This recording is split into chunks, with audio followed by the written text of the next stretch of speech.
Dire team ban.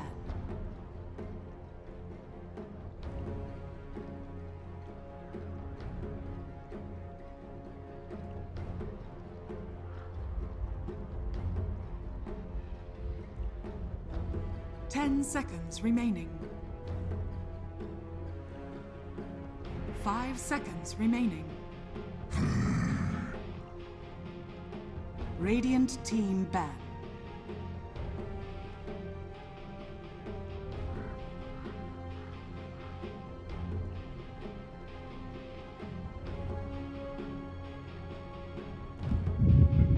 Ladies and gentlemen, hello and welcome back again to the regional qualifiers for the Southeast Asian region.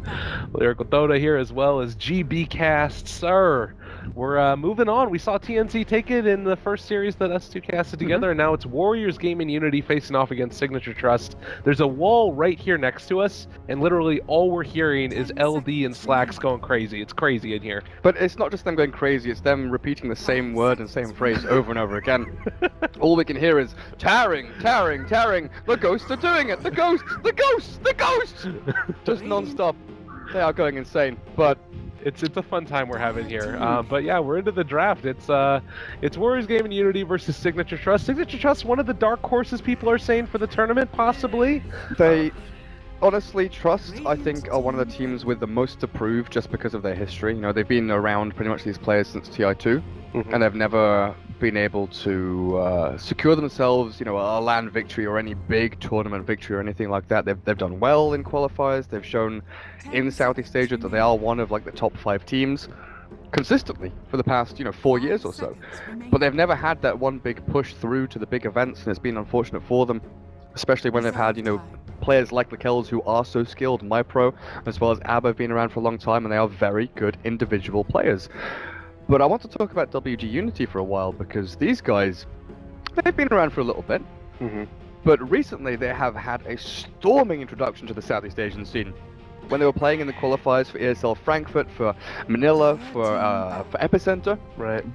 This team, as well as Mongols, who we just saw unfortunately drop a best of 1 to, oh god, TNC. It was TNC. In my head it was TNC, but I thought it can't be TNC. No, but they dropped again to TNC. WG.Unity are very similar in terms of draft and playstyle to Fnatic, but execution has always been a difficulty for them. They're good individually, they're very good with their draft and everything seems solid, but sometimes it's just those little, game plan things where it doesn't go exactly as they really want it to.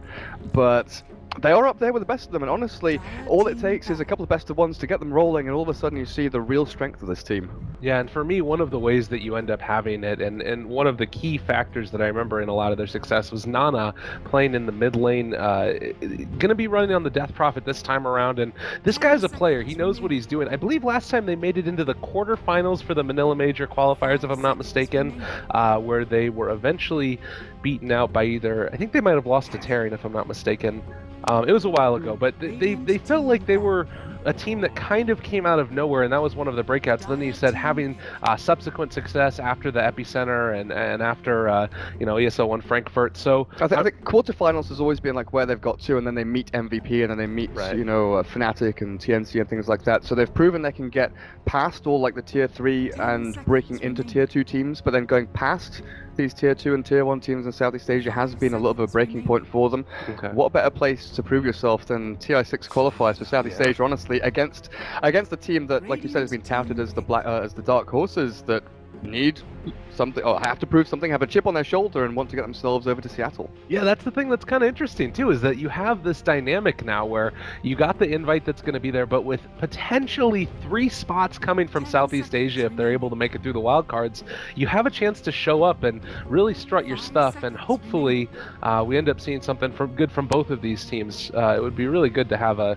strong upper bracket. I think that this is here probably going to, both of these teams are going to finish top of the round robin group stage, I would imagine. I'd be pretty surprised if either of them drop down below, so you guys are in for a bit of a treat. But as we're moving into the draft, Io first up, followed by that Elder Titan, first overall for WG, Death Prophet, Batrider, and going back for that Dire Side Slaughter that's so strong. I really like the draft already from Warriors. I feel like this is a great base to build from. Yeah, it is incredibly good with a kind of, armor reduction, magic damage, or magic resistance reduction from the ET, then the Slardar who gives you the amp damage. The synergy is beautiful, honestly. It ties together nicely with the Death Prophet. That exorcism is going to be really a sight to behold from WG.Unity. But Trust have the strength of the IO and Batrider. The catch and kill potential from these two heroes is absolutely insane, and when you then think about the potential of Chaos Knight, of Sven, of even the Tiny coming through, the Wisp-CK combination is something that Trust have run for a long time, as well as the Wisp-Tiny. Now, we don't see this a hell of a lot anymore. The pairing of Wisp +1 has become somewhat of a rarity, honestly, because Wisp has been used as this transition hero that roams from lane to lane, not as a ganker, but as that kind of leeway hero. He heals people up, controls runes, wards, and he makes sure that people aren't, ganking and roaming back onto his core heroes in the safe lane and the mid lane. Now when you add in the Tiny and you add in maybe another hero at mid or safe lane that can pair up with him, it just adds another dimension that Warriors Gaming.Unity always in the back of their head have to be thinking, right, if we do try and split push, if we do try and, go for a 3-man push on a tower, what's going to happen on the other side of the map? If we go in for an all-in tier 3 push, our Tiny Wisp is going to demolish our base and our towers as well when it reaches like 30 minutes in. Yeah, that's something you really need to be careful about. On the plus side, you do have for Warriors Gaming the Elder Titan with that natural order, and that is something that oftentimes can be a little bit understated how much effective it's going to be. For me, against Tiny, it's like the best in the world. This hero, a lot of high armor, so being able to take that away because it's the the natural order, it's the base armor reduction. It feels like that's something that could be somewhat relevant as far as taking down this normally tanky hero. Maybe able to bring him a little bit lower. It's not going to be like, usually natural order is massive against your Morphlings, your Terrorblades, heroes like that have the high base armor. Tiny has like a kind of middle of the road armor value, right? It's like 4 or something. It's not great, but he builds into items that we see Manta Stars, we see ACs and things like that. That the AC is going to be important just to get himself into the bonus armor value that helps against the ET and the Slardar. And I think against this WG.Unity lineup, bonus armor is going to be very important. Dazzle maybe a little bit iffy, picked up with the Wisp, but could be a potential pickup here for them to try and stop that from being too much of a problem. Or go back for the Sven, maybe. It's a little bit funky, but then you have the two ganking partners with the IO, not the worst thing in the world, and it would be a very mobile draft if they did that. It's very Blink Dagger focused, and Warriors.Unity, they do have a lineup that not entirely unmobile themselves, but a lot of big ultimates that are going to be thrown out. It feels to me that this is a much more team fight oriented lineup, whereas at least from the first 3 picks, Signature.Trust ended up going for more pick off and then try and take racks after the fact. What do you think about this gyrocopter? Is this mainly here just to try and defend the high ground that's going to come out, or what's your read of the reason for the gyrocopter pick? It's a really good hero. Like, I think you stated it perfectly. The WG.Unity want to try and brute force, basically. They've got this lineup that once it gets like 10 minutes in, they'll have minor key items, then they'll push into the 20-minute mark when they'll have like a mech on Tide, Slardar with his Blink Dagger and things along those lines. The Gyrocopter with cooldown and rocket barrage and a natural BKB carrier, more importantly, I feel here is a very good like baiting hero. So he can be in an aggressive position, then you've got Bat Blink to counter initiate, you've got Tiny Wisp Relocate to counter initiate into a cooldown, and he's like the conduit, right? He's the hero that goes up, hits a tower and says, come at me. If you try and fight into me, you're going to have to blow your Ravage, you're going to have to blow your Blink Crush, you're going to have to try and blow as many spells on me as possible, and we will come back with force and fight into you again. So the Gyrocopter just offers you that kind of mid-game prowess and the ability to bait people into these team fights. Oh, and they go back now for the Shadow Demon ban. Yeah, I'm kind of wondering, you mentioned there the BKB as well. It makes me wonder if Warriors.Unity might want to go back for something like a Lion, another hero that's capable of getting that instant disable. That feels to me like it might be really strong against the Gyrocopter and just being able to force that initiation that they're going to want, force the fight to a large extent. But at least for now, Signature.Trust are going to go for the Disruptor. This hero has just been everywhere, all over the dang map, and it's good against the Wisp too, so maybe a bit of a deny pick. I think I want to say Wyvern for WG.Unity, a hero like you need a hero that's going to be able to try and turn a fight as quickly as possible. Winter's Curse is very good at that, but you also need a hero that kind of gives you some staying power in your lanes, allows you to heal up. A saving hero is incredibly important when you have a DP as well, which is why we see a lot of Dazzles and Oracles just keep DP alive through burst damage that lands down onto her while she has Exorcism up. I kind of like the Wyvern, but it's not a massively popular pick lately. But it's also great against the Gyrocopter with the Tiny there. Like, you could just destroy the Gyrocopter if you're not careful. Oh, but to go for the line, though, it's the safer pick, you know. It's the double disable with the nuke damage coming out of them as well. Yeah.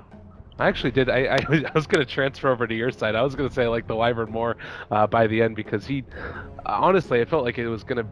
Maybe that's something that they're going to run into a problem with later on in this game, is that they wanted to be able to have something that's capable of turning the tide. And if Signature.Trust do end up starting the team fight on their own terms, I'd be really concerned about Warriors.Unity. Like, if they burst through the DP before she ends up being able to get her ulti off, if they pick off the Elder Titan before he gets an Echo Stomp, or possibly even getting the Disruptor ultimate down onto that Tide Hunter before he can use it as well, all of these things could work in conjunction, and suddenly Signature.Trust are capable of chasing all the more so.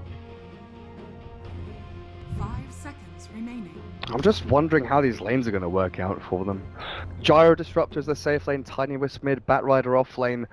And Unity, where does the Tide end up going off lane, Slaughter, safe lane as their one roll carry, then line at ET of the supports? I mean, that works out for you, but it's difficult to kill off the Bat Rider unless you commit the Elder Titan as like a safe lane tri-lane.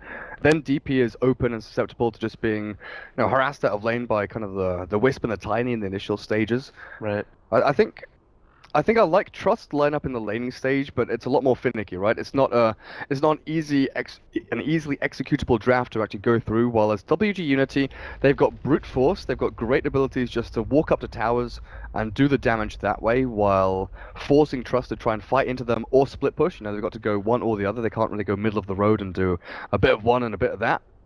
I think draft-wise, I favor WG.Unity here. I would agree. The one problem and the caveat that I would say that you pointed out is, if this Death Prophet does not get the support that she needs in the mid lane and is able to get picked off a few times by the IO Tiny mid, that would be the one thing that I'd be slightly concerned about, and we'll see how they try and remedy that. You know what?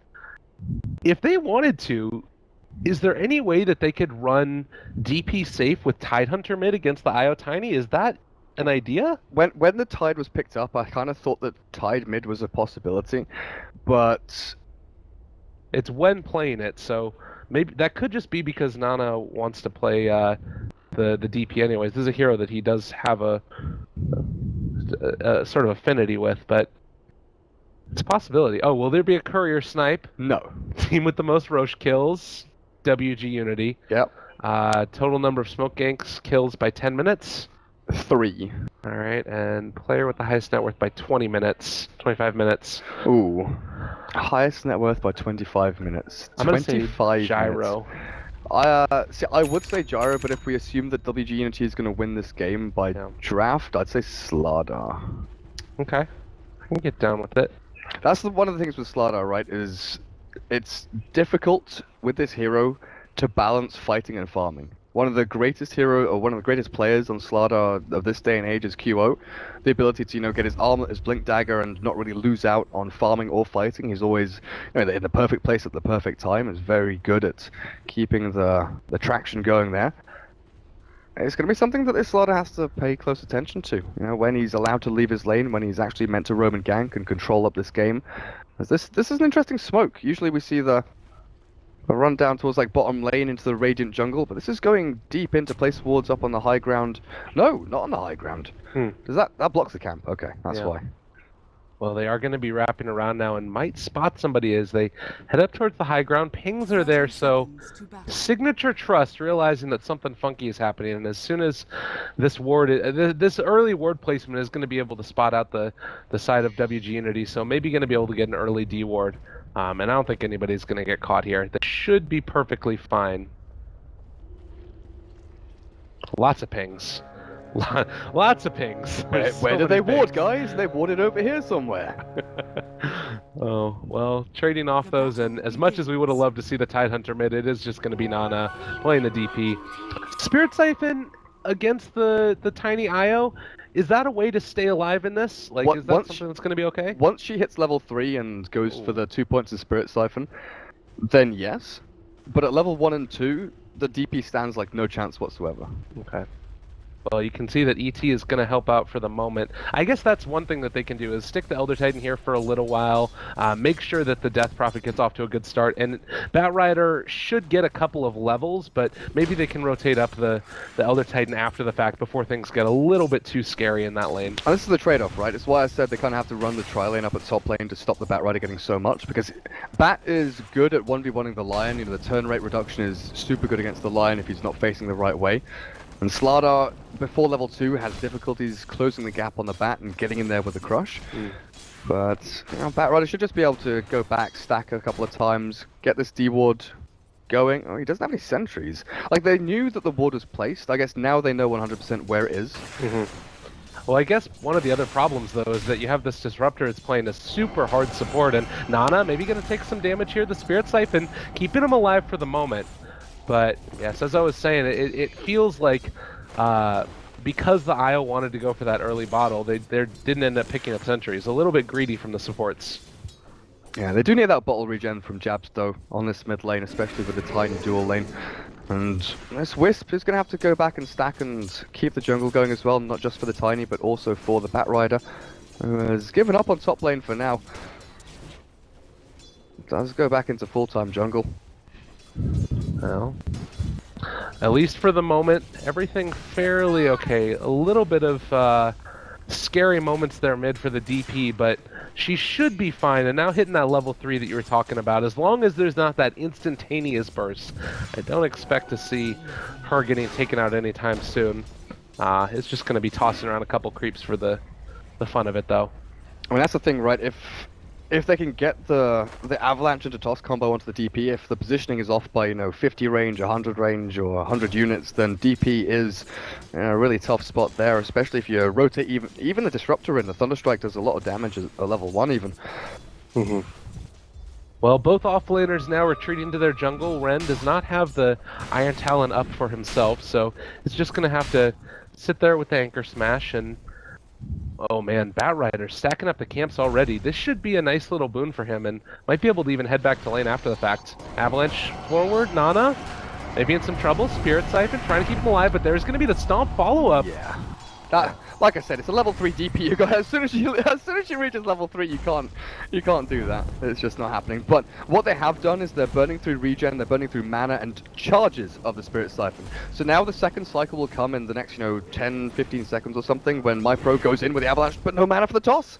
Oh, so close. Would have been great if they would have been able to find it, but no such luck. And now DP bottling up should be perfectly fine. The Courier is still hanging out, and that might have been the moment. Unfortunately, not quite able to get enough regeneration onto that Tiny to allow for the combo. But I mean, you look at look at the kind of window there. The bottle for the Wisp was back at base. If they had 10, 15 more mana back on my pro, that was a kill on the DP. That was a kill on the DP. She goes back to base. The bottle's waiting around. She doesn't have that super efficiency, which we just saw from the Salve bottle as well. That opens up this lane completely. And the sort of unsung hero here has been the Slardar, who's been able to build himself up 27 CS and 11 denies. The Bat Rider just not even hanging out in the area, although he is going to be now level 3. Oh, another Avalanche. Toss is available. They're going to toss him back, and this is going to be the wraparound as well from the Bat Rider. DP is going to have to head north and might be able to get the Stomp to stop the initiation. Man. Really well played there, and Afu, but the toss forward might still be in trouble. Nana is going to go down, so First Blood going their way and are going to end up losing the IO for it. Might be able to still kill off the Elder Titan, the Avalanche, and the right click. Tiny finds it again. So a good series of events there for Signature.Trust. Right. ET gets First Blood, and that's nice for WG.Unity. It's like best case scenario there for them is to get the kill and experience and gold back onto the DP and ET before they die. But the big thing is that the little pokes and prods they did in this mid lane, the Wisp and Tiny, that is burning through these Spirit Siphon charges. That's the big thing.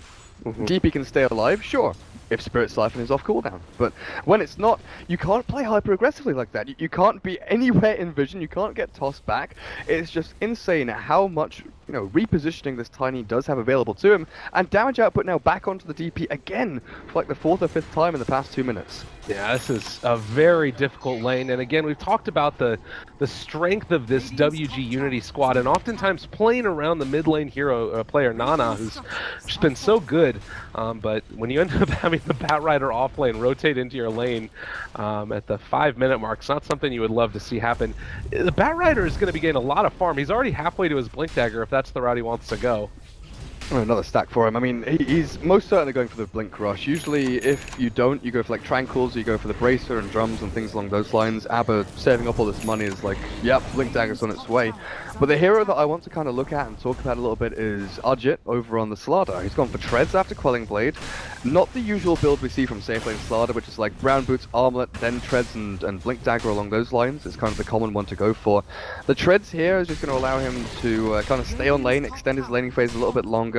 The movement speed against the Batrider, you know, pretty good as well, but it's not going to have the same fast ramp-up time that they want. But when you look across the other lanes, right, what's the use in having a fast blink on Slardar or an Armlet if your other heroes, the DP and the Tide, aren't ready to fight either? No, so totally. they want to extend the laning phase, and DP, I wouldn't be surprised, yeah, she's not going to go LT until like level 8, I believe. Like the 404 here for DP is going to be very important to extend laning phase, and that's going to be the name of the game from WG.Unity, is get Tide level 6, get the mech up and running, allow the DP to get into her, you know, like Treads, Yule Scepter, maybe the Veil of Discord is what they look at, but jumped on again here. Nana can turn around with a Spirit Siphon, but low on HP, it's dangerous grounds. Yeah, still going to be able to keep alive for the moment. Honestly, it has really been the Elder Titan saving this laning stage for Nana. Despite the fact that she's been ganked on, she's only 300 gold behind the Tiny right now, even though the CS battle is, I mean, it's relatively even as well, and she has died. So I feel like this is not the worst thing in the world, and she's still going to be able to come out of her laning stage with that ultimate when they decide to go, and the kill on her mid does not stop the way that WG.Unity are wanting to play this draft.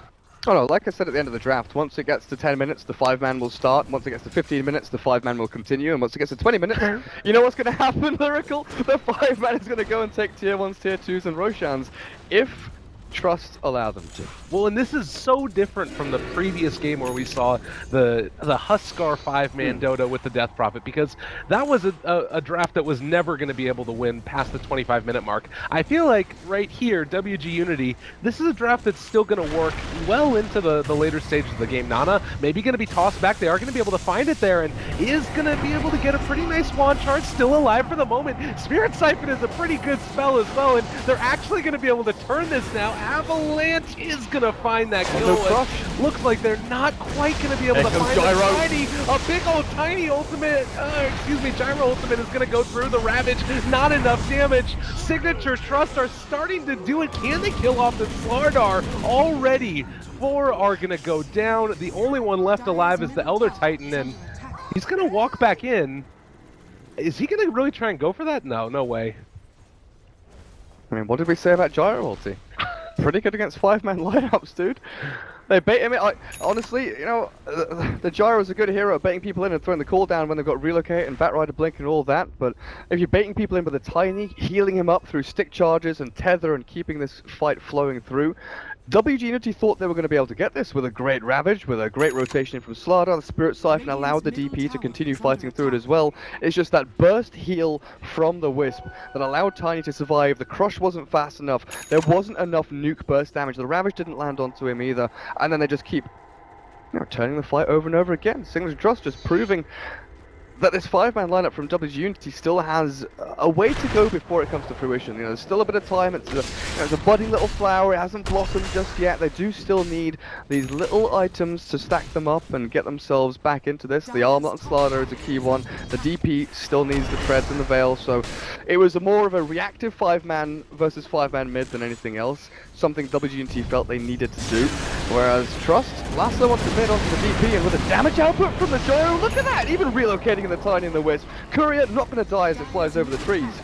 But Trust, this is them hitting their stride. And WG.Unity, the next 5 minutes is incredibly important for them. They cannot lose any more team fights. I mean, you looked at the way that the laning stage went. We talked about the kill onto DP not being important. Those two fights, those are important. Those are moments that you can't end up giving those away. And you think about the Exorcism coming out now, still level 1. They have to be able to use that in the course of a team fight and try and find some way to sustain. We talked also about the need for having some type of defensive hero with the Death Prophet. We were talking about the Winter Wyvern as a potential pickup. The Oracle, the Dazzle, heroes like this. But again, like you said when you were talking about the Lion, and the reason why they might need him is that Disable. They lacked that instant form of initiation in the early stages of the game, especially. You know, the stun into Hex, just catching someone off guard, making sure that they can enable the Slardar and the DP to reposition, get into a good spot where they can continue fighting. And Wyvern, Dazzle, Oracle just don't give you that. Yeah. I'm kind of wondering though now, like maybe if that would have been the play to try and keep Nana alive here. It's worth knowing that Elder Titan has sort of performed that same role in some respect with the Echo Stomp, but with the heals that are coming out from the IO just being so effective at keeping the team alive here, they are going to be moving in for a rotation towards the mid-tier 1 tower. That's a 1300 HP Gyrocopter with Dragon Lance. I mean, the sole fact that he has extended range and isn't going to be putting himself too far forward in these team fights means that Unity have to commit a lot to kill him. And now he's behind tier 2. The 4-man convergence in here is very deep. What are you doing? I mean, WG, hello? You might have overextended slightly. The clip's back. Oh, Nana, we are going to be flagging out for the moment, but that is certainly going to end up being a dead Death Prophet.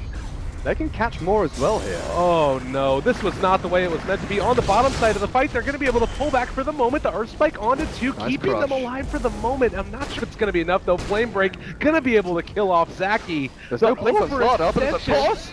Going to try and chase him down again. The Bat Rider just trying to find that kill. They do have the homing missile as well, and no body blocks are going to go through as that sprint is happening. But the Avalanche, toss, a nice crush, but the glimpse. And that is going to be another dead hero. There are so many repositioning tools here from Trust, the glimpse, the toss, the blinks forward, the relocate for self. You know, moving forward, not just the repositioning of your enemies, but you're repositioning your own teammates as well. Lyrical, just wait until there are 4 staffs and more blink daggers here from Trust, because having double blink on, well, having a blink on Tiny and the Bat Rider and a double blink on your team at this stage in the game, 12 minutes in, is insane. And then you look at the positioning tools of Unity. No blink on Tide, no blink on Slardar, obviously no blink on Lion, because it's a 5-roll line at this point. But even so, the itemization and progression is lacking here from Unity so much that Radiant's middle tower is under attack. breaching into the next 10 minutes of this game, and even considering taking tier 1 and tier 2 towers, considering taking Roshan, it is a fearful act here for them. Well, and there is still those moments. There's the ways for WG to get back into this. It's by virtue of the DP ulti going off in the Tidehunter one. Keep in mind that last team fight was one of the worst executed ones we've seen so far, I feel like, in the qualifiers, where they just dove into tier 2 and weren't able to find that way to start the fight. It's desperation though, right? Like, exactly. The way we're looking at this is that WG.Unity need that. They need that initial foothold. They need that one move that allows them to get 1 kill, then they get 1 tower, then they take control of enemy jungle, they get wards down, and it's always like that in Dota games. It's that one step, Ravage from bottom lane, Tidehunter does catch with a Finger of Death back onto the Wisp, but MyPro chasing down onto Wen will not be able to find the kill just yet. He can potentially turn and toss, but he'll blink out. A little bit scared of what Zaki's up to. Well, and this is what we were talking about right here. I mean, you do have the Wisp that's going to be able to, you know, get the... Oftentimes, if you pick them off, you have to just be able to head out. There's no way to follow up and continue that fight as of yet. That Blink Dagger needs to be up for the Lion, or you need to be able to have the Blink Dagger up on the Slardar even. Just, you were talking about it, the need for those first initial items. Oh, they're defending this tower. And this could go very, very poorly for WG if they're not careful. Defense. Oh, Static Storm is going to get dropped down, pulls in onto 2. Nana not able to get off the anything at all, and they're just 2 dead instantaneously. Bat Rider on a spree. Zaki might be able to TP away. He does manage to escape for the moment at least, but not sure if this Elder Titan is going to be quite as lucky. He is going to get blinked upon in just a couple of seconds here. Possibly he's pretty swift. He's very quick. Look at him go. He is very, very quick. He's got no 20 movement speed. no TP though. He's just gonna blaze it out of there. He'll be fine. Good stuff. Love to see that. Well, the Echo Saber soon to be online for the Tiny, and this is like the ultimate in terms of trying to just roll through and find those quick and easy picks. I mean, you've got the Avalanche Toss combo and then following it up with 2 hits of 200 damage apiece. That is not what you want to see. It is a whole heck of a lot of burst, and Nana has really already been susceptible to it. I'm just so worried about how she stays alive. And Blink available, not going to go for it. But the call down, Avalanche tossing back Nana, again out of position, and is going to pay the price. A really nice stomp, going to be able to throw it down, and the Earth Splitter as well hits onto 3. Not sure if it's enough damage though to extend this engagement.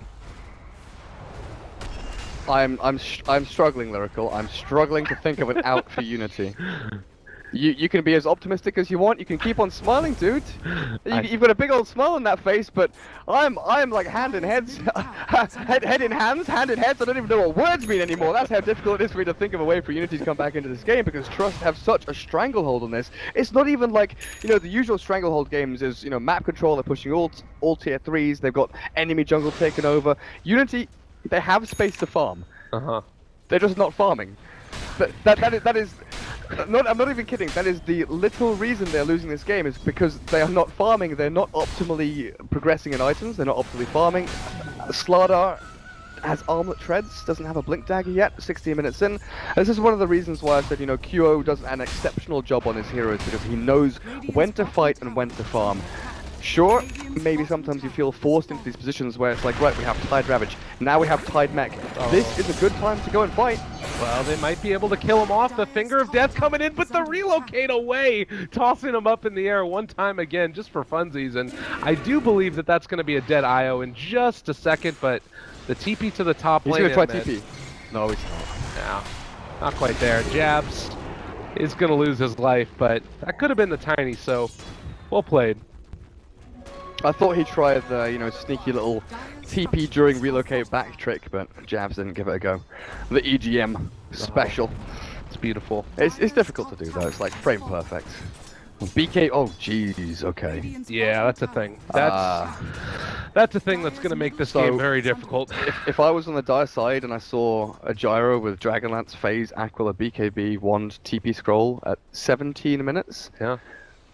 Speaking of which, check it out. Good Did stuff. I win?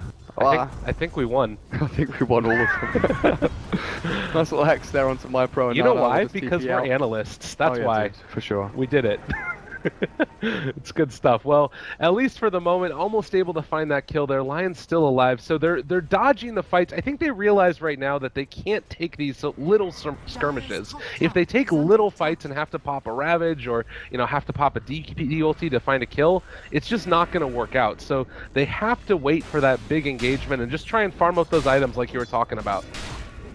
But yeah, honestly, if I saw these gyro items at 70 minutes, I'd be in my kitchen making dinner and not bothering playing the game anymore, especially when your Slardar gets solo jumped by the back, enabling the relocate to come through from Trust. This easy pickoffs and maybe even coalesces into more. Yeah, they do have Ren here who's going to try and head out for the moment. Static Storm has already been deployed. They do still have Afu, but just going to be able to head away. And again, the Blink Daggers, they never catch up to them. They just don't have that movement speed that they need to get themselves into the positions. Catch and kill. That's the name of the game for Signature.Trust, is catch and kill. Well, here's the thing. You pick this Lion here to allow you to have that possibility. You stay away from the defensive supports to, you know, make your laning stage easier. And so you don't really get the benefit of either, because your DP died in lane and then you didn't have the way to force the fights. And it's emblematic of how this game has moved away from what WG.Unity were trying to accomplish. Granted, it's just been off the back of Signature.Trust making some good decisions about where to move, where to take fights, and maybe a couple of unorthodox plays coming out from WG.Unity as well. We do have the Blink on Lion though now, so again, adding into the strength of WG.Unity, even though it is lacking a little bit. So they've got a form of initiation that's not just the Tidehunter walking in and trying to get these Ravages down. They've got a way to start the fight that's a little more sneaky, a little more nuanced than the brute force that they've tried to show off here so far. But Lion with the Blink Dagger is often very good offensively. defensively it's okay, but if you blink forward to try and save one of your cores, of course you put yourself at risk of dying as well. So it's going to be about comboing up here. Oh, and there's going to be the pullback, and the pull Nana into position. Ravage only catches onto the Disruptor, and he had his ultimate off already as well, and now the call down onto several. They have the Earth Splitter, but can they do enough with this DP ulti trying to bring down Signature.Trust? For the moment, they're not going to be able to get the relocate out, so Tiny is dead, as is Gyrocopter. Suddenly, WG.Unity strike back, and guess what? Lion had a Blink Dagger. Pretty good stuff. We'll just watch the Wisp dissipate as well. But yeah, aggressively, the Lion picks up Blink. That's a surprise item there. He jumped into the backlines, and that was an atrocious fight for WG.Unity. That was an atrocious Ravage just because the Static Storm was dropped on him as he wanted to try and move himself forward. He had to throw it out as soon as he possibly could just to get the damage out, just to get the stun out as well. But the Lion blink forward was really the enabling factor there as Batrider. Pushing the Tidehunter up onto the high ground. This is a little bit of a precarious situation, but it looks like at least for the moment they're going to be okay. They're all very, very low. If they can hold this out any longer, they do drop the kinetic field. Another one of those flame breaks. If it was a little bit further forward, they might have been able to find something. Still, they might get the Slardar as... Oh, that's sad to see. That's not what you want to have happen. He's going to go down in just a second. Avalanche and Aegis down. But that does deny it away from Signature.Trust at the very least. As we see Ajit get tossed to his death. Wait, did Slardar? Oh yeah, he did. Yeah, Slardar bought out his blink, so that's like okay. That's not amazing. You win a team fight, you take Rotan, you get the gold and the Aegis and everything along those lines. You get the blink on the Slardar, and now high ground defense is available for you with Ravage up in 40 seconds as well as Exorcism. You just allow your tier 2 bottom to fall, and you hope the Trust don't push into tier 3s. Well, they do still have a very strong assortment of ultimates that are going to be up. 30 seconds for Ravage and the DP ulti. Honestly, ET Stomp on its own is going to be enough to hold Trust back. Like, you don't want to push high ground against this ET at this point. And the damage that comes out... Oh, looking okay, for back the kill. Nana. Oh, God. Again, all started off by Aber on this Batrider, and they're looking for the Tide as well, but he's gone a little bit too far back. Oh, and meanwhile, on the other side, they've killed off the Gyrocopter and might be able to find some more. They're going to come back now for this one, and Ravage is available in 4 seconds. Can they find that they are just going to end up being able to kill off the Tiny? So again, Signature.Trust with the overextension and trying to relocate, they put themselves in a really bad spot. Zaki is going to die though, and now also the Batrider. They drop the Ravage. I'll just walk away for the moment. It looks like they're going to be able to kill off 1, maybe a 2, as he is going to fall, the Batrider, and 4 dead. Again, WG.Unity, since getting that Blink Dagger on the Lion, they've been able to kill off 8 of Signature.Trust heroes. Tide is so rich right now. Tide ends that fight with like 3,500 gold in the bank. He buys a Blink Dagger and still has 1,300 to spend as well. ET with a full Force Staff.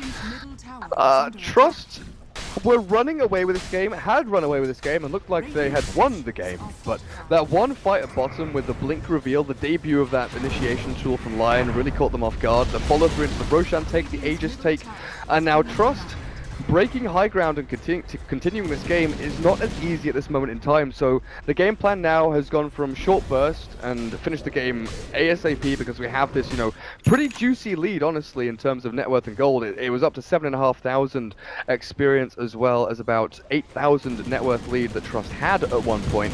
Now it's gone back down towards 0. If you look at the graphs, it's honestly very close to being an even game in terms of the metrics. And WG.Unity, I like their item progression now more than I like Signature.Trust's. Well, and the other thing now, you're getting the 100% base armor reduction. Gyrocopter has 14 base armor. So his armor right now is -10. This is honestly a situation where all of the damage that's being dealt by Signature or by the side of WG.Unity is so much more pronounced with that there. And now in a lot of trouble, they've killed off 1, might be able to take another one. The BKB has already been popped for the Gyrocopter. If they can keep vision right here and find a follow-up of some fashion, they throw out the Avalanche for the moment. Trying to see it. Oh, yeah, there's the catch. And meanwhile, a nice Static Storm, but it's not quite going to be enough. The Gyrocopter looks like he has nothing, and that's going to be a dead Disruptor. WG.Unity might be able to pull this one off. Honestly, I wish we had instant replay. Well, I'm gonna when I go home, I'm just gonna lie in bed watching that Hex from Lion all night long, and I'm not gonna talk about what else I'll be doing, but that was honestly that was gorgeous. That was so good. He knew the blink from Batrider was coming through. He knew the lasso was going to be targeted down onto the DP or onto the Slardar, and saying it's instant almost feels like an insult because that Hex was so freaking perfect. It was just like that has gone from being 800 range away to being hexed in front of the line. It was spot on from the line, and that just completely ruins the fight. Zaki has had a spectacular game so far. So good from him, and Trust, I hate to say it, but I feel they've thrown this game so hard. I mean, it is already, what was it, 8,000 net worth lead, and now down to about 0. It's just been fight after fight where they've been able to punish the Signature.Trust overextension. You think about that relocate gank that went to the mid lane where they killed off Nana, but then when they all came back, their entire team was dead. They just ended up relocating back into this maelstrom of terrible fight decisions, and I really feel like what WG.Unity, I mean, they've held their high ground. They've been able to take the engagements that they've wanted, and from this point on, every little bit of damage that they deal is also amplified up. Like, because you have to go now Gyrocopter for one of these other damage bursting type of items to see if they can find the kill before all of the ultimates come out, but he still is just so capable of getting bursted in these engagements. Yeah, definitely. And then when you look at the Tiny's progression... another Hex. A quick and easy one, and Ravage dropped solo. It's going to be able to kill off that IO, canceling the relocate. Oh no. Signature.Trust, what have you done? They've lost. Like, the relocate save attempted there, cancelled out by the Ravage. WG.Unity, I was bigging them up before this game, right? I was saying that they are one of the best teams in Southeast Asia, and I kind of felt like a bit of an idiot when they started losing so heavily. But being able to turn this game around shows such strength of will and realization of your win conditions and what you have to do and get yourselves back into the game, that they've managed to turn this game around off the back of 2 big team fights. But I think the biggest thing is when I was talking about them not farming optimally, right? They did for a period of time, for 3 or 4 minutes, go back to farming. They got the blink online, they got the blink and armor on Slardar, and they got the DP into that Veil and Treads, and now into the Yule Scepter with a bunch of gold to spare. It really is about these key, pivotal item pickups that allow you to turn these team fights. Yeah, I mean, I was wondering if maybe we had accidentally been cued into their communications and they heard just talking about it, because the Tide was like finishing off then going into the Ancient stack and trying to take that one down. You've got this amplified damage from the Slardar now. It's making all of the difference. There's just so much that's amplifying the amount of DPS that you have out of the side of WG.Unity, and I'm really struggling to see now for Signature.Trust, what is it that you do? They've also been feeling a little bit panicky in the movements. You saw the Batrider there chasing to see if he could find the Elder Titan. He just hid over in the trees and didn't end up getting found out. They realized only a second too late that he was over there, and they weren't able to find a kill. So they've been playing a kind of unconventional Tiny Wisp strat here, where they're playing a little bit heavily into the hands of the 5v5, let's go and meet them head on head, let's have this tete-a-tete and clash into them as much as we possibly can. I think they have to revert back to the kind of older school Tiny play style, where you have the Tiny semi-alone pushing a lane with a Wisp offset by like 1500 range, and you do the tether save and relocate out with a Tiny, just split pushing a lane, then the other 3 heroes off-map hiding, farming jungle, maybe split pushing like bottom lane, something like that.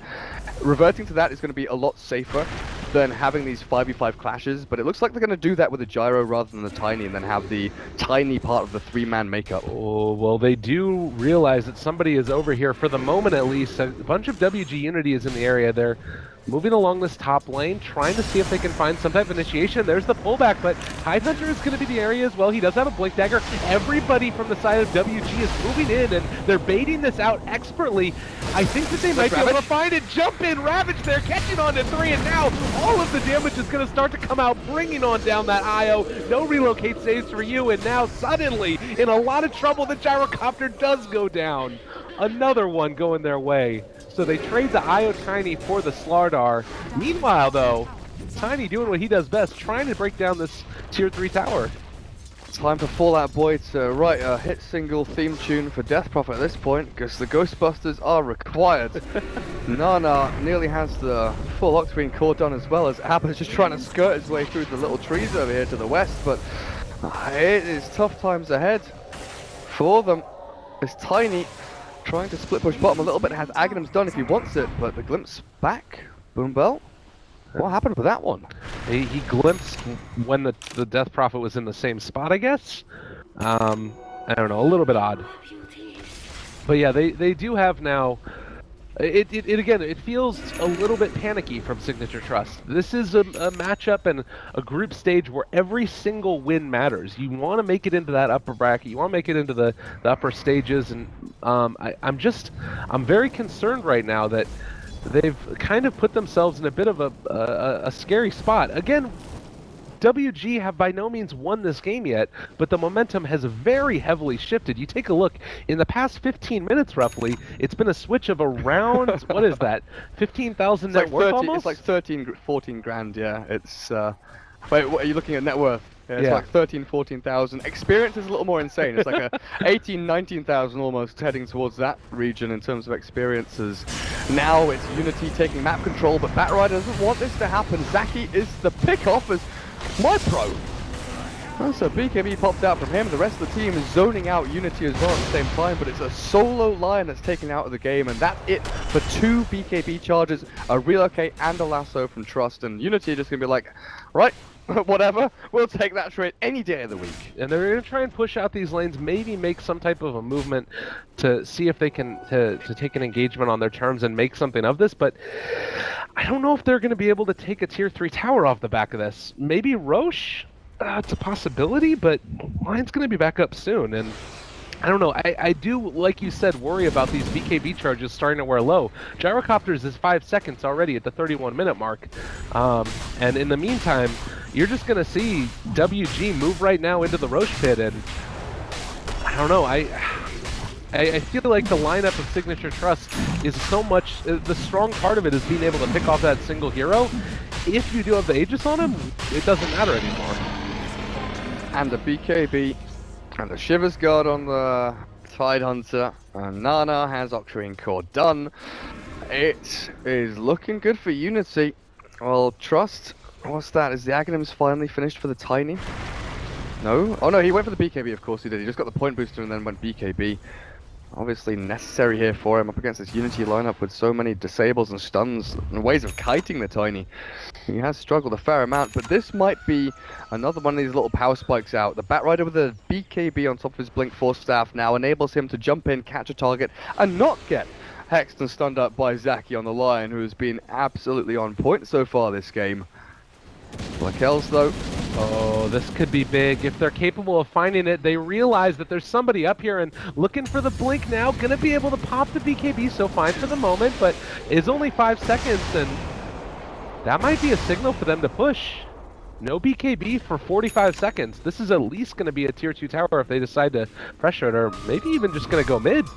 Yeah, and no cooldown while Unity have every single one of their ultimates available. Gem on the ET taking full map control and removing all of these observer wards and pesky little vision givers out from the Radiant, while Gyro goes all in.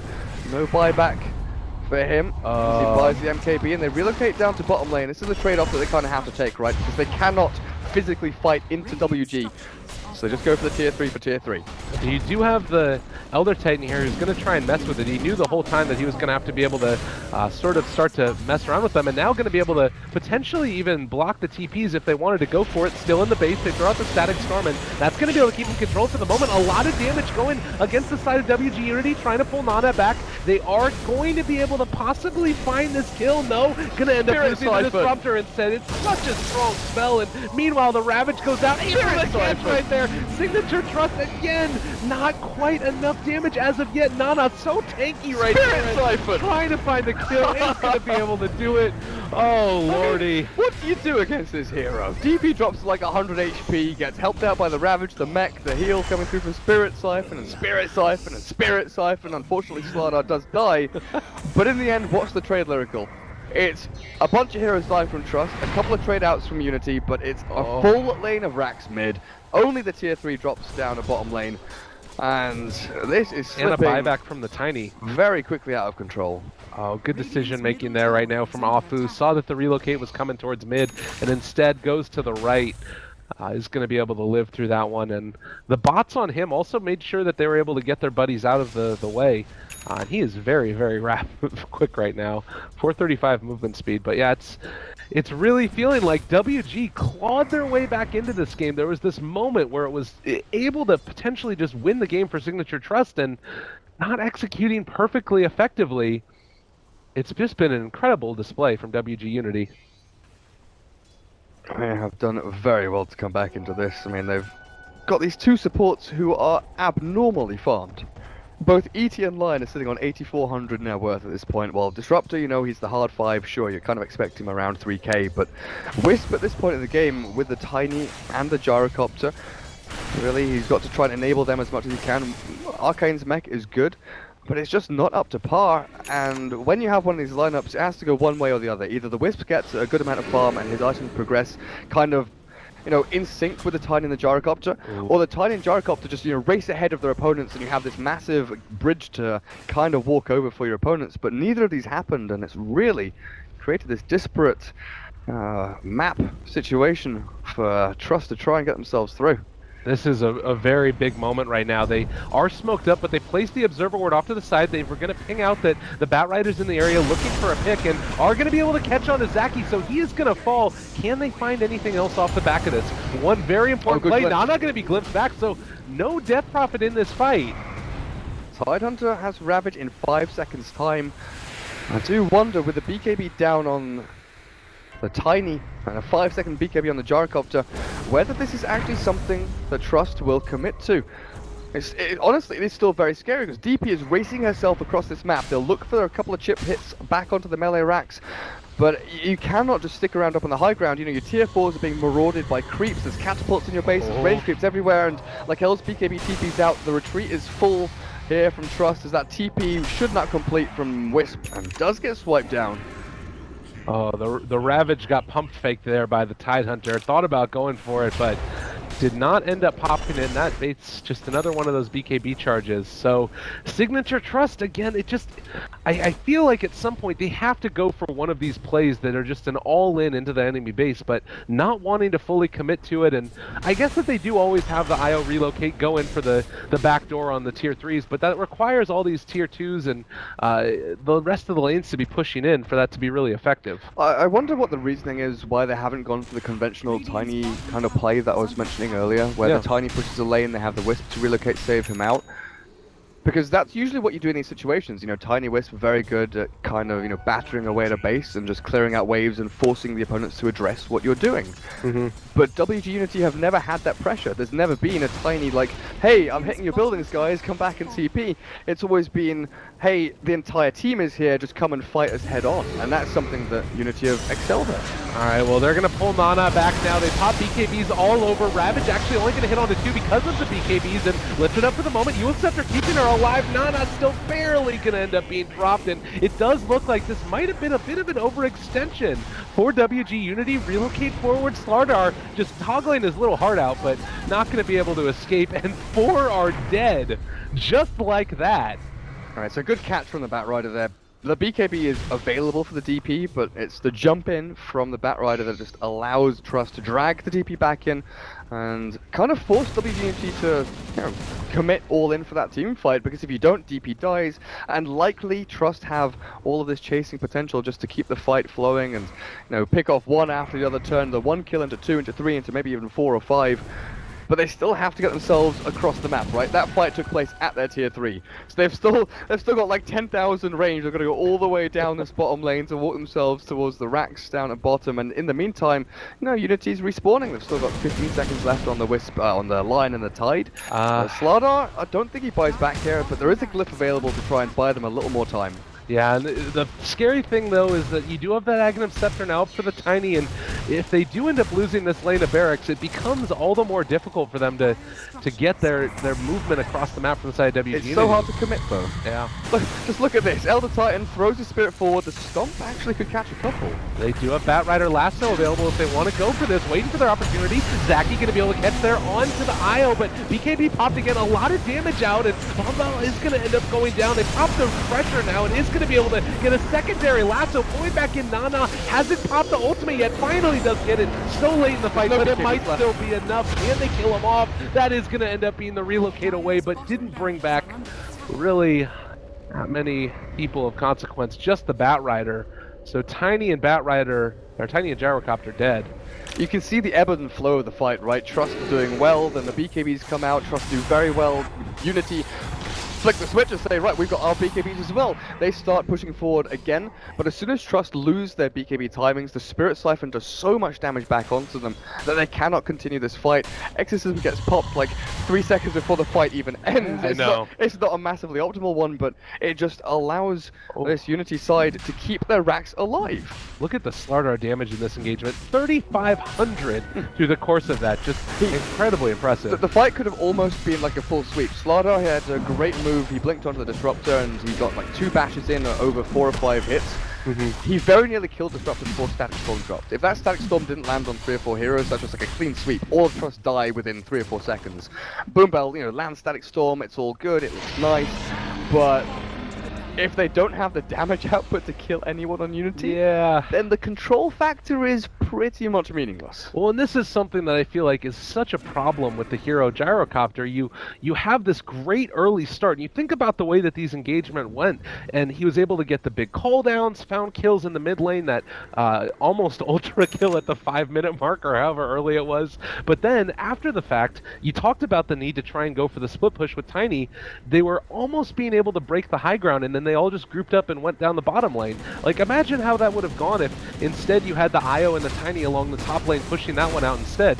It just would have been such a different whole dynamic to this game, and now the Gyrocopter just does not have the damage that he needs to kill off these heroes. And it's 26-26 at 41 minutes.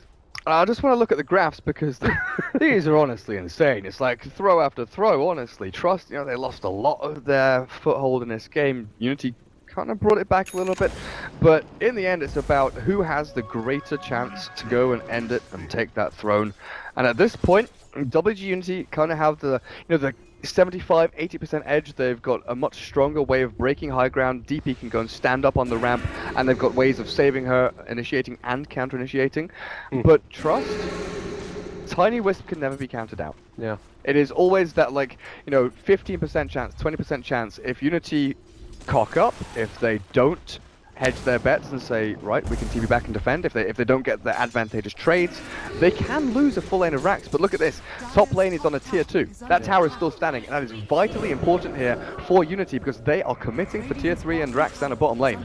Yeah, and this is a problem. I mean, they're doing this Tiny IO play very late in the game, and throwing this Lotus Orb, that was the way that they were going to be able to make it work with the DP before, just bursting her with the BKB charges so the counter initiation with the Ravage wouldn't be enough. But now if you lasso her, you're not going to be able to find that initiation, and jumping forward, Static Storm is down, going to be able to connect onto several. BKB is swapped for Nana. There's the Ravage in the enemy base, trying to pull her in desperately. She's already been even when it's going down as low. They're going to be able to actually find this one, and Oddjit overextends. That's already going to be 2 dead. Can they actually kill off this DP though? She is so damn tanky and is finally going to fall to the fountain. Meanwhile, they only took down the tier 3 tower, and the barracks are still standing. Yo, what the hell are you doing, WG? Before that fight started, Tiny had 322 base damage. And I think that's quite apt for this game because what the flipping heck are you doing, Unity? The fountain in the Radiant base is not the same as the fountain in the Dire base. In the Radiant base, when you're a Dire player, projectiles come out of it and hit you. This is. It's not basic stuff. I'm giving you some knowledge bombs here. If you go into the enemy fountain, you're gonna die. Okay. Because it does a lot of damage. Somehow, Unity thought that they could go into the enemy fountain and kill Signature.Trust when they hadn't even taken bottom racks, and now they're staring down the barrel of a gun as they push back across the map. I just am beyond belief here at this game. Is under It's attack. honestly ridiculous because it's this moment now where you've got like, well, as we end up missing a kill up in the top lane. Sorry everybody there, but the Bat Rider does go down. So a pretty big one. Yeah, I would say, don't worry, it's an unimportant kill, but the Bat dying there is actually pretty important. The thing about it is that it's one thing to try and dive to make sure that you end up getting it. You can't dive close enough that Bat Rider can pull you into the fountain. Yeah. And then likewise, once Nana starts getting pulled into the fountain, with the refresher bat, like, she's dead. Yeah, there's no way to save him. You kind of just hands in the air and like, you got her, you can keep her, we don't want her back anymore, we're gonna go back to killing off buildings.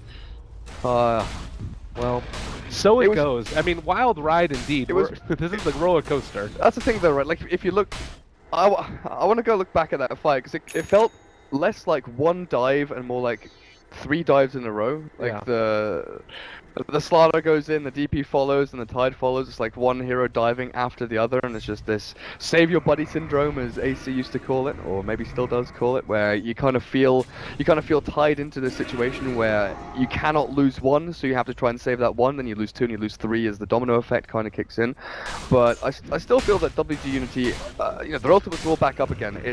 It's no big loss to them. There are no big items that Trust can suddenly say, hey look, we got an X, we got a something on one of our heroes. It just doesn't work like that. Trusts are more about the strategic play as their win condition, whereas Unity it's more about brute force, like we said during the draft. Yeah, I'm kind of at this point now where I'm starting to feel like I might even swing back the other way. Trust have been playing a little bit more of the tiny split push game with the IO. They've been thinking this is the way that we want to go about it, and if they continue to do this, it's very difficult. Like, all bets are off when it comes to an IO Tiny in the late game, because that's the moment, as long as your lanes are capable of being pushed out, where you are going to be able to find a barracks taken down or even go for a tier 4 tower play. So we'll have to see how it goes. WG.Unity do start to have the boosted travel up on several of these key supports, and it might be enough for them. Oh my goodness. Sujoy is here at the hub, by the way, guys. If you head over to the main channel, Beyond the Summit, or no, Beyond the Summit 2, they're doing a little bit of a house tour. You know, if you don't want to watch this amazing game, which is back and forth, maybe put it on the second stream and it's on your second monitor. But they've got the little robot out. Sujoy has his robot here with him, and it's, being controlled by Twitch chat. You can say backwards, forwards. You can see Nahaz's ankles and his knees, the old man with his old legs. You can go and see what's happening. Good stuff there. I didn't realize Twitch chat controls it. That's devastating. Forward, back, under legs, look up crotch of Nahaz. That's exactly what Twitch chat wants, right? This is the production value that we needed. Seems good, thanks Sujoy. Yeah, absolutely. Oh man, honestly I hope Sujoy starts his own business called Sujoy's Toys. Alright. Yeah, just making these cool little tinkered little toys and robots that he's so good at. He's literally Tinker. This is the future Dota 2 that we're playing, and Sujoy is going to be the Tinker, eventually throwing out lasers and rockets as well. Well, the game still has kind of come to a bit of a standstill. Heart is going to be the item now for the Slardar. I still am starting to... I don't know who I'm favoring at this point still. Like, with the throws that have been going on both sides, it's felt like at any given point in time, it's just the team that makes the less mistakes is probably going to be the one that comes out the victors here. Is that fair to say, or do you think that there's sort of a Signature.Trust have a better option of getting through this with the tiny IO late?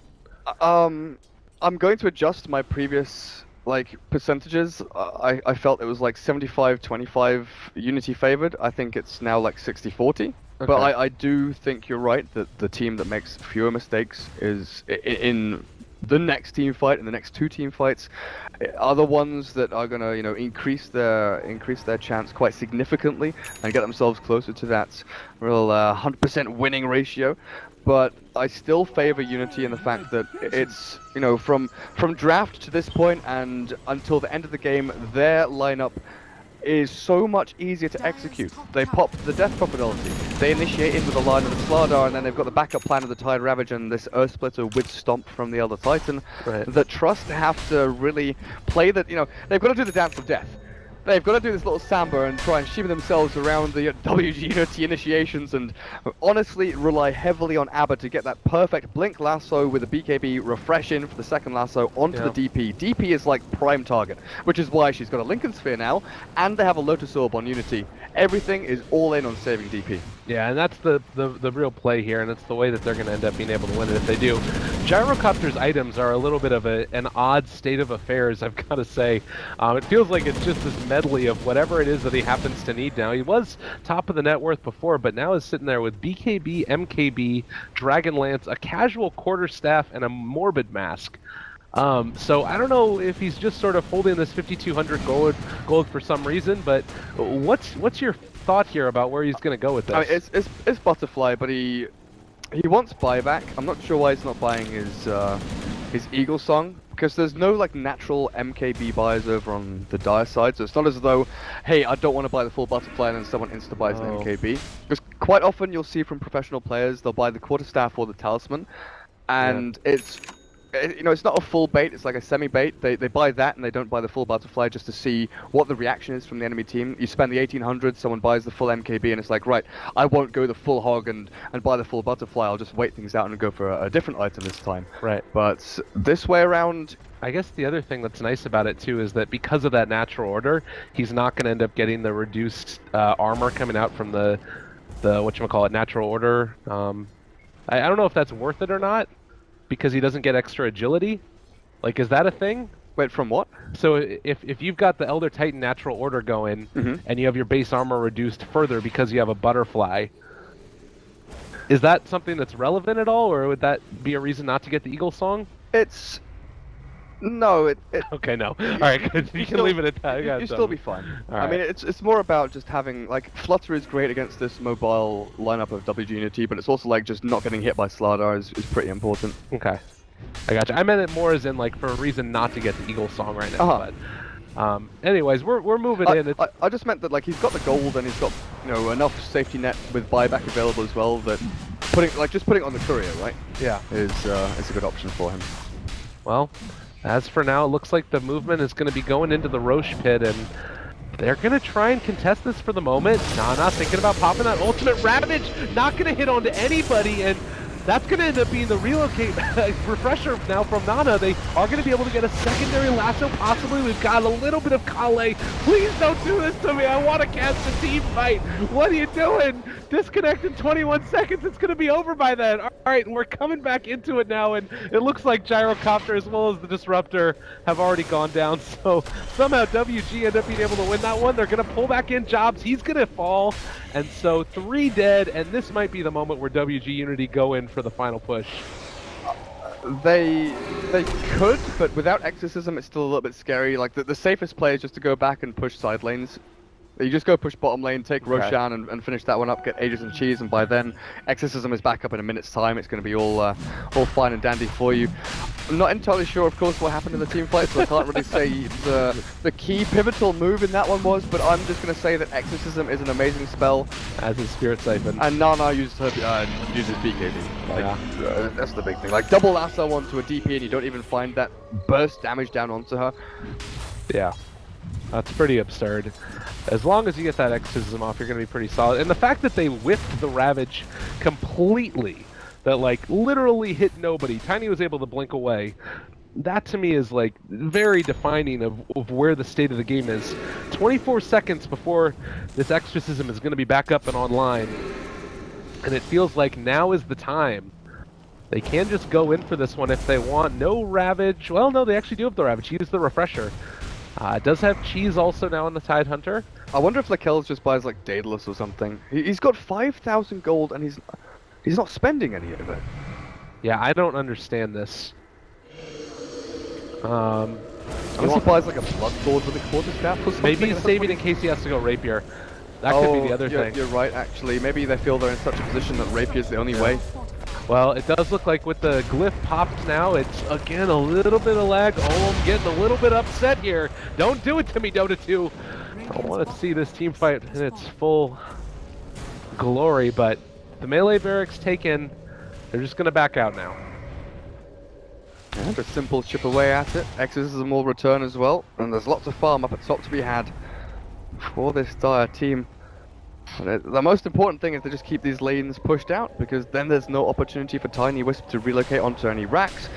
Exposed racks out at bottom, usually in a Tiny Wisp game you say they're forfeit. You just relocate in and you take them, but with no lanes pushing in, Unity have done such a great job at holding equilibrium like across the river and as far away from their base as possibly can. Trust are hemmed into their own base and can't really make that movement across. Setting the terms of engagement on the Dire side of the river is close to impossible. And that's the thing, is that you've got all of these supports that are on the side of Signature.Trust. The IO, not going to be able to push out lanes. The Disruptor, not going to be able to push out lanes. You do have Gyrocopter and Tiny, but that means you're committing a core to that lane, and you kind of have to bring people with you to keep that pressured. And then WG.Unity, they just head off along the other direction, they push out their own, and it's all just a continual cycle of Signature.Trust not being able to make the movements that they want across this team fight, or across the map. Oh god. Tide has so much money, honestly. He's third net worth out of everyone. Yeah. Second on his team, Refresher, Blink, Greaves, Shivers Guard, and the Cheese standing up on him. When, honestly, is incredibly rich right now. Alright, well, hopefully this ends up solving a couple of the issues. There is going to be that slight pause, a little bit of a crash. And I'm kind of wondering now also, as this game goes on, I mean, you've got the Chrysalis that's up there online. Do you think it's worth it for this Gyrocopter to... Oh, he ended up buying the Butterfly, so he's not even going to go Rapier. Wait, that means he has no buyback. Yeah, that's a thing. I'm sure that's not the play. Yeah. Huh. See, So, I got confused as to why he held on to 5.2k gold for like 4 or 5 minutes. Yeah. And now I'm confused as to why he spent 5.2k gold. Was they're pushing the tier 3s in the top lane? Uh-huh. You're confused is what you're telling me. You're not alone. This is a sentiment. I'm pretty sure everyone's like, scratching their beard and going, what's going on? Maybe going to be able to catch there. Nana, though, in a little bit of trouble. Refresher going back in again is going to be able to bring him so very low, and the right click is coming out from this Gyrocopter. Might be enough counter initiation there with the Ravage. A second one is going to come, and maybe going to be able to find a kill, but they did end up buying back. Oh my god, the damage from the Earth Splitter. My bro going down. They are buying back on absolutely everybody. Trying to get back into the midst of the team fight. The Daedalus Tiny has been doing a lot of work here, not able to hit there, but is going to start to bring Nana very low. There's the heals coming through. There's Typhon, as well as a nice little exorcism. He's just going to be able to do it. They're bringing him all so very low, and there's the Gyrocopter dead. No buyback for the moment. Signature.Trust might have just lost this game, and the wild ride is coming to an end. The roller coaster of these net worth graphs is finally going to finish. My pro? Maybe? Going to be able to turn this one back around. He's looking for it. Oh, it's the himself. Maybe still going to be able to do it. Not quite enough damage. Overcharged damage reduction. Not enough. And they're going to be able to kill off the IO as well. GG gets called. WG.Unity take it in a thriller. That was absolutely glorious from them, and it all stems from like that one fight at bottom lane where Lion gets that blink, jumps in, catches a couple, has the perfect play to be able to bring themselves back into this one. Signature.Trust though, you got to be kicking yourself. Absolutely kicking yourself after the lead they had at the start, after the amazing laning stage, and after the amazing item progression that they managed to bring themselves into this game. It was like 12-4 by 10-15 minutes, but